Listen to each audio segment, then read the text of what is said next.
What actually separates the campers who set up in 20 minutes and spend the rest of the evening sitting by the fire from the ones still troubleshooting problems after dark? It is not better gear. It is a collection of small habits most people never get told about because the campers who know them have stopped thinking about them. They just do them. 30 of those habits are in this video. A few of them you may already be doing without knowing why they work. Most of them you probably are not doing at all, and the difference will be noticeable on your next trip. I have picked up pieces of this list over 20 years across the South, the Southwest, and the Mountain West. Some of it came from bad trips, some from watching people at the next campsite over who clearly had it figured out, and some from forum threads where experienced campers laid out in specific detail what changed their setup permanently. Stay to the end because the last one is something most people skip at breakdown, and it prevents a specific kind of frustration that will feel completely avoidable in retrospect. A thread in the r/overlanding section of Reddit from a few years back asked members to name the single habit that improved their car camping setup the most.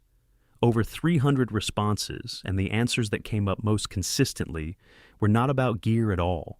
They were about sequencing, positioning, and the order in which decisions get made. That is what most of this list is about. Starting with sleep, because nothing else on the trip functions well if you did not sleep. The first thing is a moisture barrier inside your sleeping bag stuff sack, not just the sack itself. Your sleeping bag is going to travel through rain, condensation, humid truck beds, and gear piles before it ever gets to the campsite. Even a good waterproof stuff sack leaks through the zipper seam and around the compression buckles in sustained rain. A trash compactor bag, which is about 33 gallons, roughly the size of a standard kitchen garbage bag but twice as thick, goes inside the stuff sack before the sleeping bag goes in. The sleeping bag goes into that. Double layer. The compactor bag costs about $1.50 each at most hardware stores.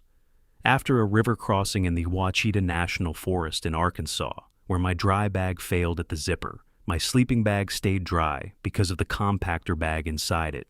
The stuff sack was soaked through. The bag was fine. Second one, crack the tent vestibule, the covered entry porch area outside the main sleeping space, about 2 inches overnight. 2 inches is roughly the width of 2 fingers held together.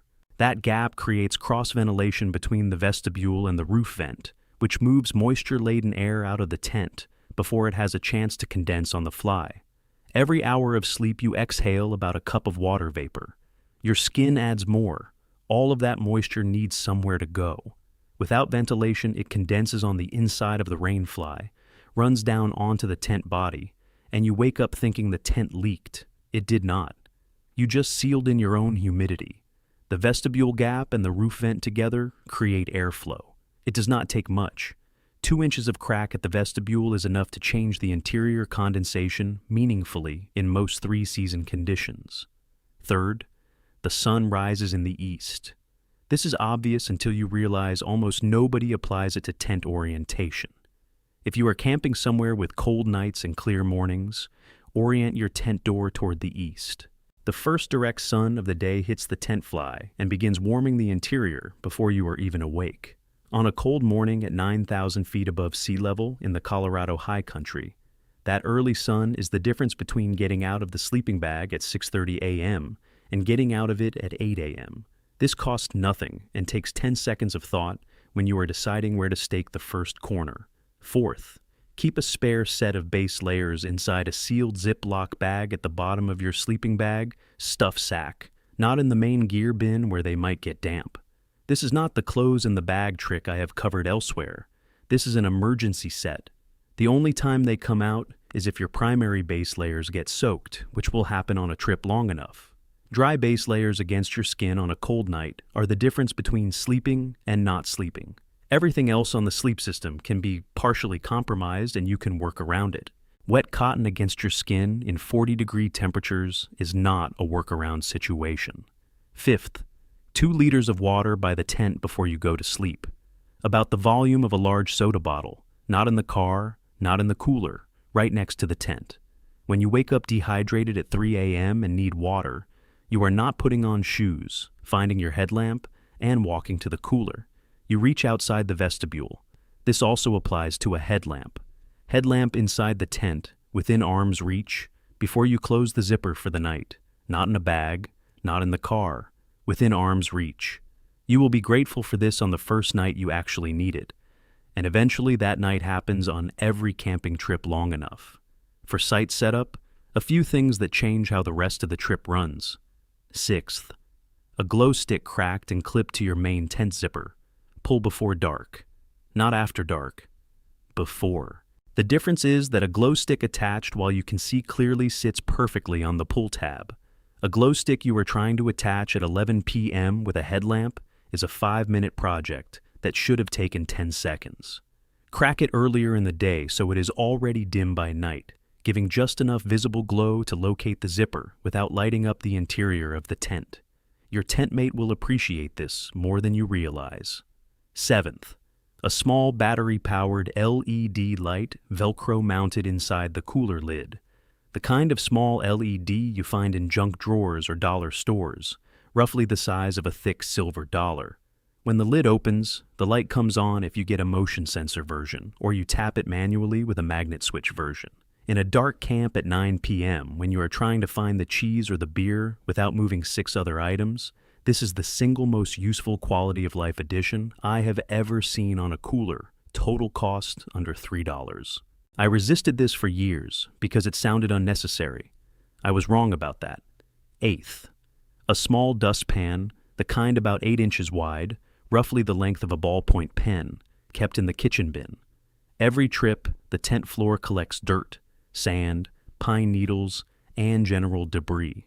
Breaking camp and packing the tent, dirty means the next setup happens faster, but the tent body degrades faster from abrasive particulate working into the fabric and coating. 2 minutes with the dustpan before you fold and pack the tent keeps the interior clean and adds years to the floor coating.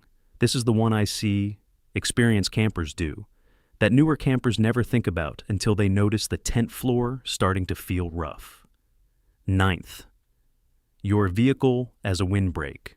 When you arrive at a site with any significant wind, park the truck or SUV perpendicular to the prevailing wind direction on the upwind side of your cooking area.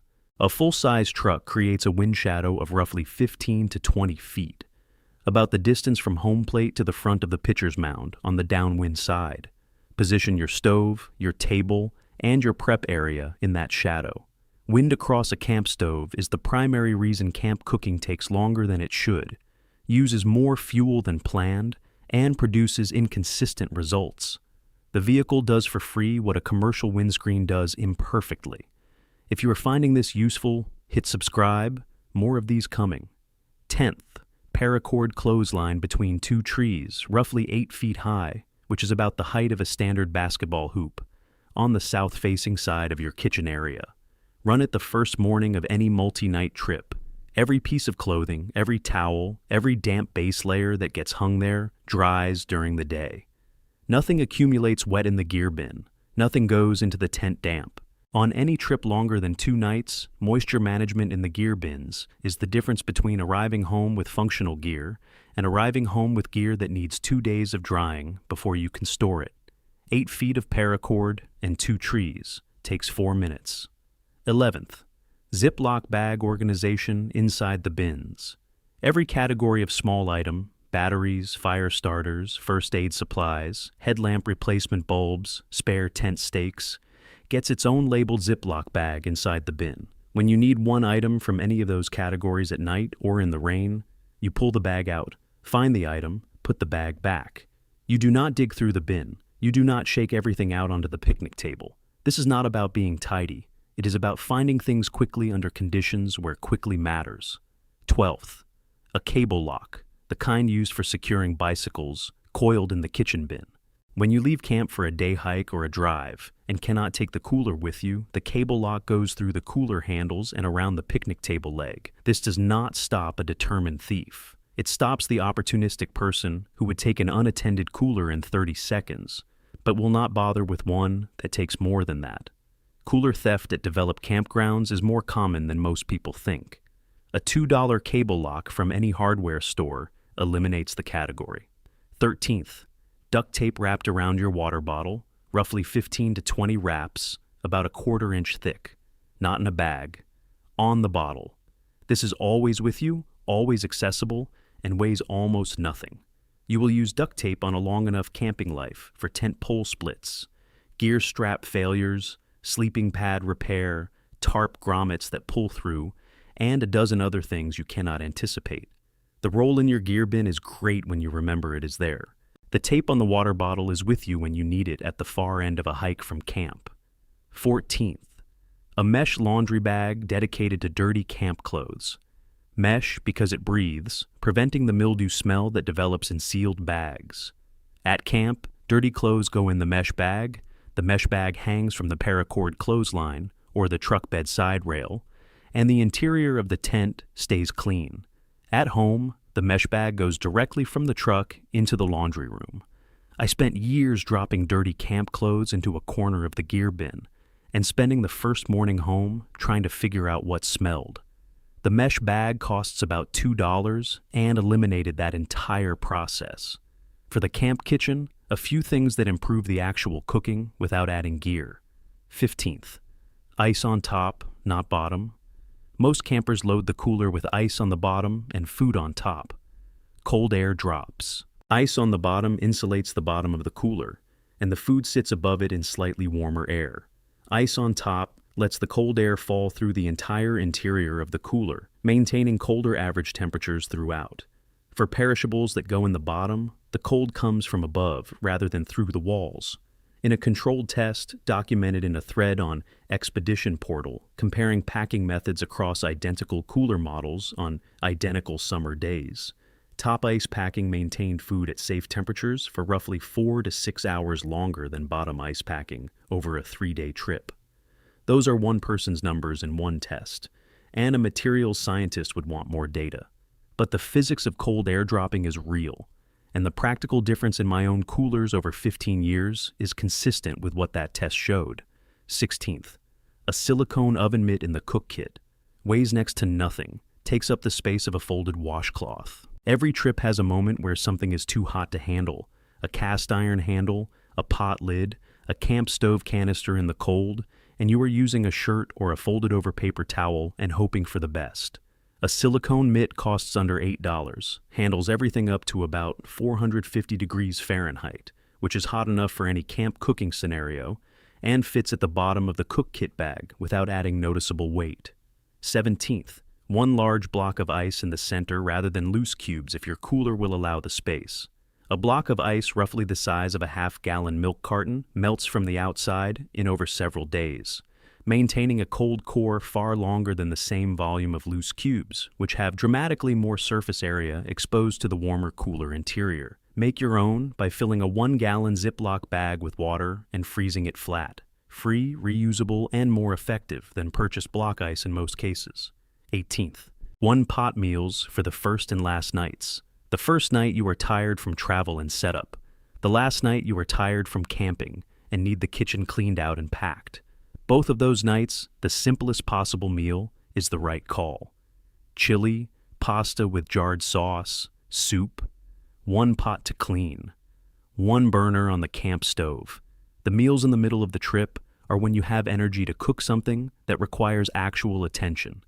Planning the meal order around your energy level rather than the opposite prevents the specific frustration of trying to cook something complicated when you have no patience left. 19th, aluminum foil packet meals prepared at home and frozen before the trip. Protein and vegetables sealed in a foil packet, seasoned, ready to go directly from the cooler onto the fire grate or camp stove at whatever point in the trip you plan them for. No prep at camp beyond opening the cooler. No dishes beyond the packet itself. This is particularly useful when camping with kids, when weather complicates cooking, or when you want a real meal without the real cooking process at the site. For fire and light, several things that matter more than people expect. 20th, cotton balls soaked in petroleum jelly stored in a pill bottle, which is about 2 inches tall and roughly the width of your thumb. 5 or 6 of these fit in a standard pill bottle. Each one burns for about 3 to 4 minutes with a solid wind-resistant flame that is not affected by light moisture. They cost pennies each and represent the most reliable fire-starting tinder I have used across 20 years of camping in varied conditions. Better than dryer lint in wet conditions because the petroleum jelly creates a waterproof barrier. better than commercial fire starters in cost. Pull one out, place it under kindling, light it with a match or lighter, and walk away. It does the work for you. 21st. A headlamp on the lowest setting for the walk between tent and bathroom at 2 a.m. Not high, not medium. The lowest setting that lets you see where you are going. High brightness at 2 a.m. destroys your night vision and makes the walk back to the tent in the dark harder, not easier. Low brightness lets your eyes maintain enough adaptation that you can navigate without the lamp after you return to the immediate tent area. More importantly, if your tent mate is asleep, the low-set headlamp pointed downward does not light up the interior of the tent like a strobe when you open the zipper. 22nd. A small battery-powered lantern inside the tent hung from the gear loft loop at the ceiling peak. Not on the ground, not held. Hung at the ceiling, roughly 5 to 6 feet above the floor, which is about the height of a standard doorknob to the floor plus a couple feet. The light distributes evenly in every direction, reading, organizing, finding things in the dark. A lantern that sits on the floor creates harsh directional shadows and requires you to move it every time you want to see something on the other side of the tent. Hang it once when you set up. Leave it there the entire trip. 23rd, fatwood sticks in the fire starter kit alongside the petroleum jelly cotton balls. Fatwood is resin-saturated dead pine heartwood that catches a spark and burns hot, long enough to establish green or damp kindling above it. It is sold at most outdoor retailers and hardware stores, usually in bundles about the size of a brick. Keep 3 or 4 sticks in a sealed bag in the fire kit. In genuinely wet conditions where even the petroleum jelly cotton ball struggles to establish a sustained flame, a fatwood stick burning underneath gives you the extra heat and duration needed to catch wet kindling. For hygiene and comfort, a few things that make multi-night trips significantly more livable. 24th, camp shoes, not sandals, not flip-flops. A dedicated pair of lightweight shoes that live at the campsite and go on the moment hiking boots come off. Boots come off when you get back to camp. Camp shoes go on, feet recover faster, you move around camp more comfortably. And the interior of the tent stays cleaner because the shoes you were hiking in never go inside. Any lightweight shoe works. I use an old pair of trail runners that retired from hiking, but still have years of camp use in them. My wife has the same system with a pair of slip-on garden shoes that live in a mesh bag hooked to the gear rack. She pointed out that the tent floor has stayed noticeably cleaner since we both started doing this. She was right about that, which she usually is when it comes to camp organization. 25th. Unscented baby wipes in a Ziploc bag, roughly the weight of a deck of cards when folded and packed, for full camp hygiene on trips without shower access. 1 wipe for the face, 1 for the torso, 1 for the feet. Feet specifically, because trail foot odor in a shared tent is a relationship testing situation that wipes at camp prevent entirely. Unscented because scented products at camp introduce unnecessary fragrance that can attract insects, and in bear country contributes to the odor profile of the camp. 26th. A small bottle of Dr. Bronner's concentrated soap, about 2 ounces, roughly the height of a lip balm tube, handles body washing, dishwashing, and laundry in a single product. 2 drops in a cup of water for dishes. A small amount on a wet washcloth for body washing. Nothing else needed. The concentrate is strong enough that the 2-ounce bottle lasts 4 to 5 days for a solo camper, or 2 to 3 days for 2 people. For the breakdown and departure, the habits that protect the next trip. 27th. A 10-minute site audit before you load anything into the vehicle. Walk the entire site with a garbage bag. Collect every piece of your trash plus any that was there when you arrived. Check under the picnic table, around the fire ring, behind every camp chair. The campers who leave sites cleaner than they found them are not doing more work. They are doing a 10-minute audit before they start packing, rather than assuming they will catch everything during breakdown. 28th. Tent stored loosely in a large mesh or cotton bag in the truck, rather than compressed into the original stuff sack for the drive home. The stuff sack is right for storage between trips. For a single drive home, the loose bag lets the fabric breathe and dry rather than trapping moisture in the compressed interior. Any tent that got damp, from condensation, rain, or dew on the fly, needs to breathe before it goes into long-term storage. Loose bag on the drive home, hang to dry at home, then into the storage configuration. A tent stored wet, even for a week, develops a mildew smell in the coating that does not fully come out. 29th, fuel canister check before the trip. Hold the canister and shake it. You can feel the liquid propane sloshing inside when there is meaningful fuel remaining. You can feel and hear the difference between a nearly empty canister and a half-full one. This takes 3 seconds. The alternative is arriving at the campsite with a canister you assumed had fuel, running out halfway through the first dinner, and spending 20 minutes trying to get a fire going in whatever conditions exist at that point.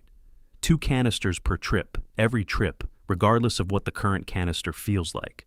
The second canister has saved more dinners than I can count. Here is the one I mentioned at the start.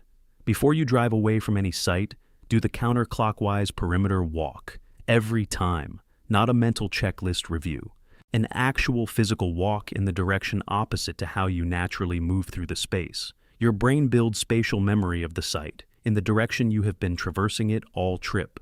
Walking counterclockwise forces unfamiliar viewing angles on every corner of the site, including behind the camp chairs, at the far end of the site where a hatchet or a sleeping pad pump gets set down once and stays there, under the picnic table corners, and behind the vehicle where gear gets leaned during loading and sometimes stays. I have found something, always something, on a counterclockwise walkthrough at a rate that would embarrass me to calculate across 20 years. The list includes a Petzl headlamp, a Bear canister, a camp stove windscreen, and on one memorable occasion, a set of car keys I was already explaining my plan for recovering. The walk takes 90 seconds. Start it before you load anything, and finish it before you pull out. Every single trip. 30 habits is a lot to change at once. Pick 3 that apply to your current setup. Run those on the next trip. The ones that stick are the ones worth adding permanently.